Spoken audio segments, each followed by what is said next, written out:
양브로의 정신세계. 네, 안녕하세요. 정신건강의학과 전문의 양재진입니다. 네, 양떼들 안녕. 안녕. 정신과사 양재영입니다. 네, 오늘은 시크릿 토킹이죠. 네. 네, 진로 고민에 관한 주제 사연 다뤄보겠습니다. 네. 사연 읽어볼까요? 네. 지금 하는 일이 저에게 맞는 걸까요? 저는 다년간 박사학 과정과 직장 생활을 통해 괜찮은 커리어를 쌓아왔습니다. 하지만 직장과의 궁합이라는 게 있다면 이 궁합은 최악이었습니다. 게다가 최근에 작업하던 일들이 결과가 안 좋게 나오면서 더 회의감이 커졌고 최근엔 두통에 자주 시달리는 데다가 섭식장애도 오는 것 같습니다. 그렇게 지내다가 스트레스 풀 겸 취미로 다른 일을 시작했었는데요. 적성이 맞는다는 게 뭔지 처음 알았습니다. 공모전을 제출할 때마다 상을 받았고 어떻게 해야 잘할 수 있는지 빨리 캐치되더라고요. 저의 큰 고민은 마음이 떠나서 공부가 손에 잡히지 않는 상태에서 앞으로 졸업까지 버틸 수 있을지 의문이 든다는 겁니다. 주변에 조언을 구하면 그냥 버티라고만 하고 취미를 업으로 삼으면 결국 똑같을 거라고 말립니다. 이렇다 보니 그만둘 용기도 계속할 용기도 안 생깁니다. 이럴수록 마음을 다잡아야 하는데 이성적인 판단이 잘 안 되네요. 20대에 가장 중요한 고민인 듯한데 어떻게 마음을 안정시킬 수 있을까요? 근데 이분은 문제가 그 지금 궁합이 최악이라고 안 맞는 직장만 그만두는 게 아니라 박사과정까지도 그만둘 생각인가 봐요? 졸업까지 버틸 수 있을지 의문이 든다는 게? 그런 것 같은데? 박사과정이 지금 직장하고 뭔가 연결되는 것 같아요. 일반적으로라면은 적성이 맞고 지금 너무 좋다는데 응원해 주겠지만 하나만 좀 조심하셨으면 좋겠어요. 어떤 선택을 할 때 선택할 당시에 나의 상태가 어떤지가 되게 중요하거든요. 이분 같은 경우에 현재 다니는 박사과정, 그 대학원 과정과 같이 하고 있는 직장 생활이 너무 힘들다 보니까 일종의 약간 도피처로서 새로운 일, 직장이 더 재밌을 가능성도 있어 보여요. 왜냐면 우리가 시험 보기 전날은 바둑 프로그램도 재밌단 말이에요. 난 시험 보기 전에 그렇게 문학을 많이 읽었어. 시험 공부가 하기 싫을 땐 시험 공부만 빼면 뭘 해도 재밌어요. 치지도 않는 골프 박세리 씨 골프 방송을 의학관에서 그렇게 많이 봤거든요. 아니, 나는 골프 룰도 몰랐는데 박세리가 18홀까지 치는 걸 다 보고 앉아있다니까? 공부하기가 싫으니까.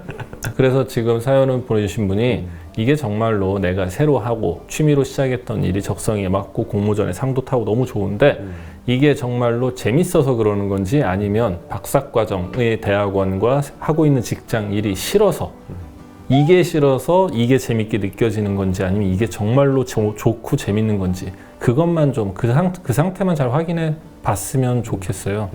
덧붙이자면 그 취미를 일로 만들었을 때 다시 재미없어지는 분들이 많이 있어요. 네. 저는 이제 그런 말씀 드리고 싶은데 이 성인이라면은 내 생존을 책임져야 된다 이런 말씀 많이 들었거든요. 취미로 하는 일이 제가 볼 때 지금은 공모전 같은 거 얘기하시는 거 보니까 정규적으로 뭔가 나한테 현금을 가져다 줄 수 있는 일은 아닌 거라는 거죠. 근데 그거를 이제 계속 올타임으로 이제 할지 말지 결정을 하시는 상황인 것 같긴 한데 제가 마인드 카페 처음에 이거를 할 때 되게 재밌었어요. 근데 이게 저한테 그때 수입을 줄 수 있는 상황이 아니었단 말이에요. 그때 군대에 있을 때인데 한 200만 원 정도 월급을 받고 생활을 했고 그걸로 생활을 하면서 이거를 할 수 있었던 거죠. 재미있게 느껴지시는 이 취미처럼 하고 계신 일이 내 생존을 지금 보장해 줄 수 있나? 이거를 진지하게 고민을 해보셔야 돼요. 만약에 해주지 않은 상태에서 내 기존 일을 접고 이거를 하셨다. 그건 되게 좀 무책임한 거예요. 나 스스로에게 무책임한 거죠. 그런 식으로 해서 이거를 해보겠다? 반대입니다. 결국엔 나란 사람에 대한 자존감이 낮아질 수밖에 없어요. 그 처음에 좋았던 일도 더 싫어질 수밖에 없죠. 그래서 내가 내 생활을 안정적으로 어느 정도 유지할 수 있는 또 소득 남겨놓고 그 이외의 시간에서 내가 조금 더 이걸 확장해 나가는 식으로 해 보시다가 어느 순간 시장이 커질 수도 있고 내가 뭔가 기여할 수 있는 그런 기회가 올 수도 있는 거고요. 내 일을 놓지는 않으시는 게 중요하다고 봅니다. 사실 이제 20대 아마 후반 정도 되셨을 것 같아요. 과정을 보면은 직업 선택에 있어서 3가지를 고려를 하셔라. 일단 해야 되는 거, 하고 싶은 거, 할 수 있는 것 또는 잘하는 것. 이 3개 중에 2개가 맞으면은 그걸로 선택하시는 거 괜찮다라고 말씀을 드렸었는데 사실 지금 양재 원장이 얘기한 대로 이 취미 그걸로 만약에 수입이 안 됐을 때 생활이 안 될 때 내가 이 취미로 하는 일 외에 뭘 해서라도 어떻게든 내가 하고 싶고 재밌는 걸 위해서 내가 버텨보겠다. 그럼 하세요. 근데 만약에 그게 안 되는 상황, 경제적으로 전혀 어떤 수입이 없고 생활이 안 되는 상황에서 어딘가 손을 벌려서 생활을 하고 이거 취미로 시작한 일은 돈이 될 때까지 열심히 해보겠다? 그런 마인드는 아니라는 거죠. 연극판에서는 워낙 유명했던 분들이 30대 중후반 혹은 40이 넘어서 이제 드라마나 특히 영화 쪽으로 와서 막 대성하신 분들 많이 있거든요. 그분들 스토리 보면 거의 비슷하잖아요. 정말 연기가 좋아서 무대에 쓰는 게 좋아서 10년에서 15년, 길게는 20년까지도 그 배고프다는 연극판에서 버티신 분들이에요. 연극 하나만 직업으로 삼았던 분은 없어요. 왜? 그걸로 생활이 안 되니까.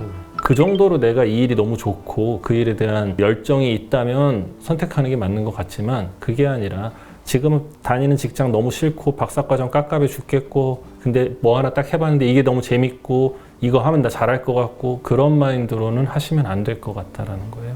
본인의 진짜 마음을 좀 냉정하게 좀 잘 들여다 보셨으면 좋겠어요. 각오를 단단히 다지셨다면 하셔도 좋을 것 같아요. 네.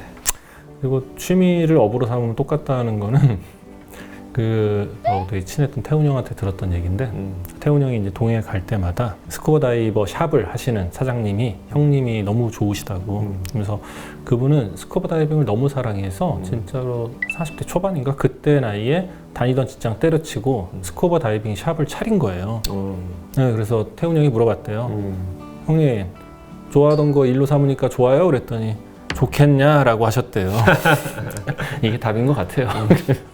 그게 현실이죠. 네.